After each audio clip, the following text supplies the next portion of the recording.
Hi, I'm Venus Sohara and welcome to a new video. Just had my hair cut, so that's why it's straight.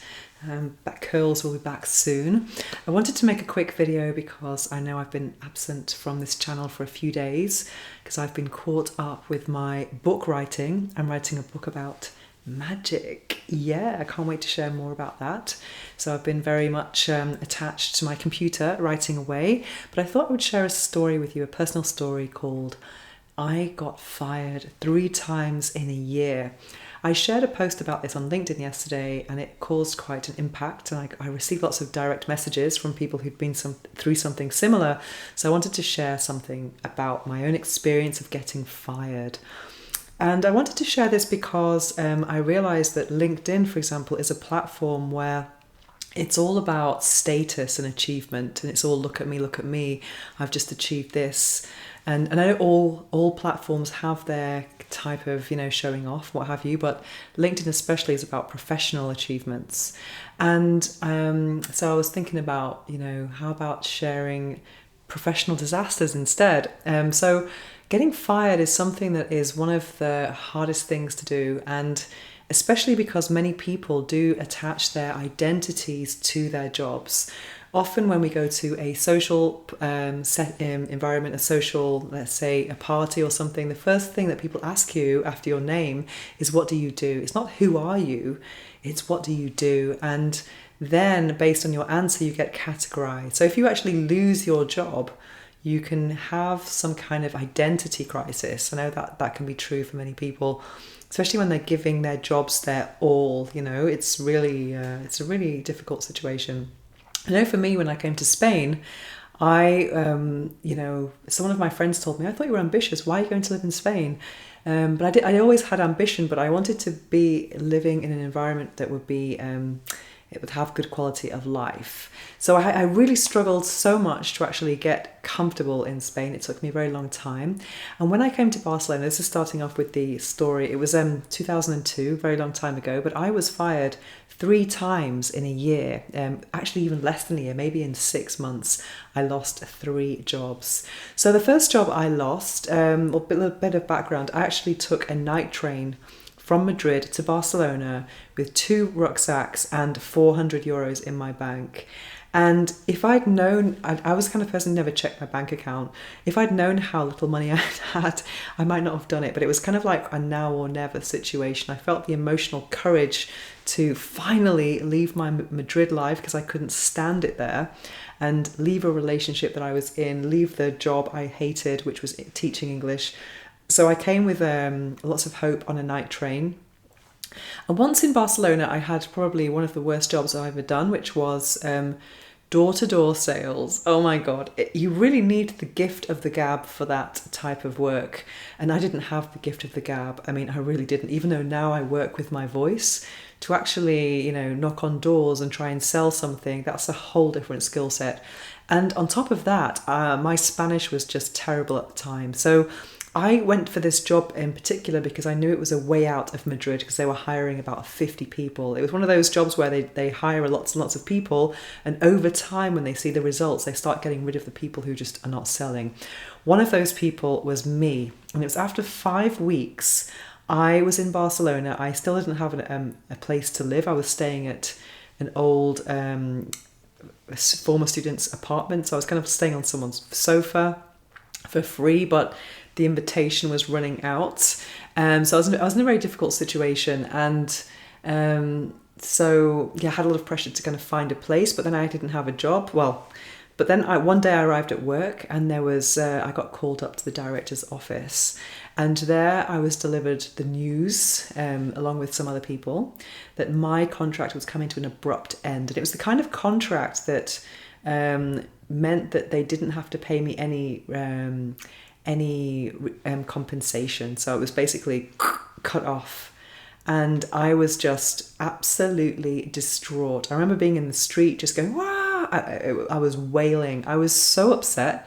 I didn't know how I was going to cope, especially after everything I'd given up to come to Barcelona. And it was the summer of 2002. And I remember at the time, I just have to, try and look for a new job. I didn't really know what to do because it was summer. I didn't know my way around Barcelona. And this is a time, of course, where there were no smartphones. I couldn't just Google something on my phone and know where it was. I had to rely on things like yellow pages, you know what I mean? Back in the day, do you remember the phone books? So I was basically walking the streets of an unfamiliar city in the beating heat, trying to look for agencies where I could find work. And it took me a couple of weeks, but I did find a job eventually. The next job I found was on a help desk. I was working for General Electric, and I was on the French team, and that was like, wow, I'm going to be speaking French all day, and then I'm going to be speaking Spanish at home in the evening, because I'd actually found an apartment by that time. And so I was thrilled with that possibility at the beginning. It was a real challenge to speak French all day. And yeah, I just loved exercising my brain. I was one of the best performers in this job of help desk. So it involved people calling from head office in Paris who had basic IT troubles, and we had to kind of like do this share a screen and come on the desktop and then sort all their things out, following a training that we had done. And I'm not an IT enthusiast at all, but I knew it was something. I was a fast learner. I managed to do it, and I just loved speaking French all day. But after about a couple of months there, I remember the French team, they wanted to create this kind of French revolution and complain about certain employment conditions that we had, because they do like to, well, in history, they're kind of very, they're very, how would you say it? They like to protect workers' rights, let's say. So I was in this team having this lunch, and they were talking about all these things which were not quite right. And I made the list of these things, of these injustices, and I sent it from my email. And a couple of days later, I arrive at work and I get called. Well, I had an envelope on the desk, and I was like, no. So it happened to me again. I lost another job, and a job that I tried to do my best at, and I was doing really well. So I did maybe think I was untouchable, but you're never untouchable, which is a very important point to make.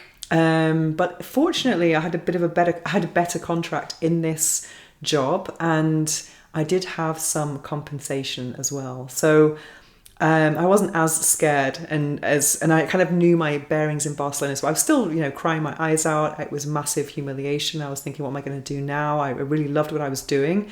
And I felt like I'd struggled a lot in Barcelona, because so emotionally I was quite drained after the previous experience. And yeah, having this experience, I was like, oh my God, am I not supposed to be here? Because it's often in life when you have, let's say, a series of bad or unlucky events happening to you, you can think that it's a sign, and then you can attract more negativity.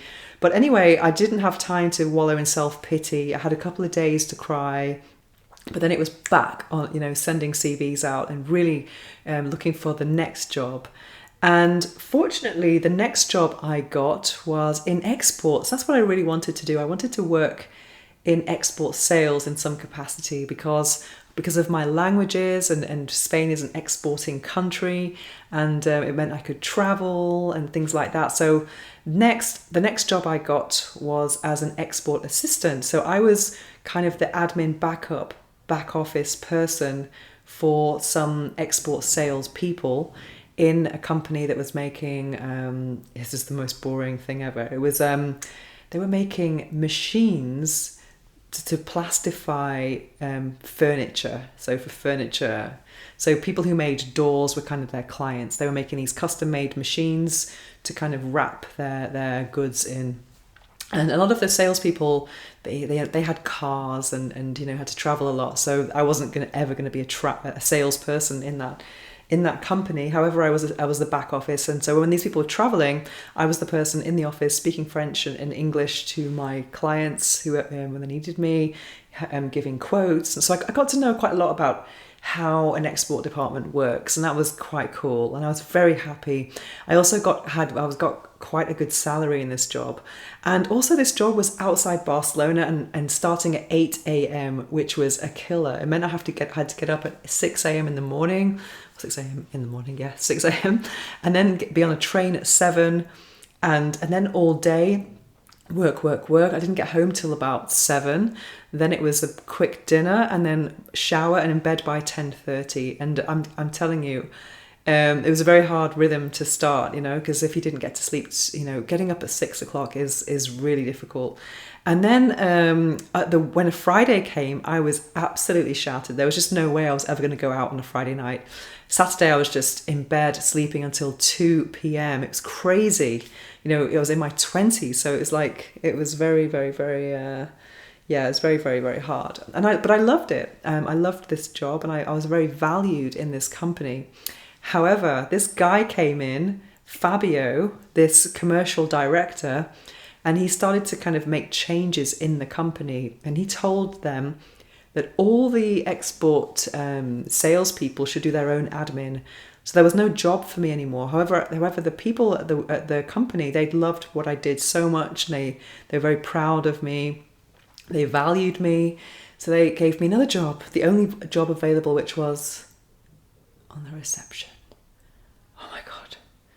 So I found this out just before Christmas. I knew I was going to go home for Christmas, and I knew I was going back to a company I loved, but to be on the reception. And the guy who told me was, he really valued me, and he didn't want to make me feel bad. He said to me, "You're going to be the first person everyone sees in the company when they come in the building." I'm like, no, I do not want to be a receptionist. No offense to receptionists, but I did not study what I studied, or to just pick up the phone all day and copy and photocopy faxes. It was the most mind-numbing thing I've ever done in my life. It was so boring. Also, the computer that I had no internet, because they didn't want the receptionist to get distracted. And this is a time before smartphones. So even though I was getting a better salary, it was just a nightmare. So I didn't actually lose that job, but I got demoted, which was just mental torture. It was awful.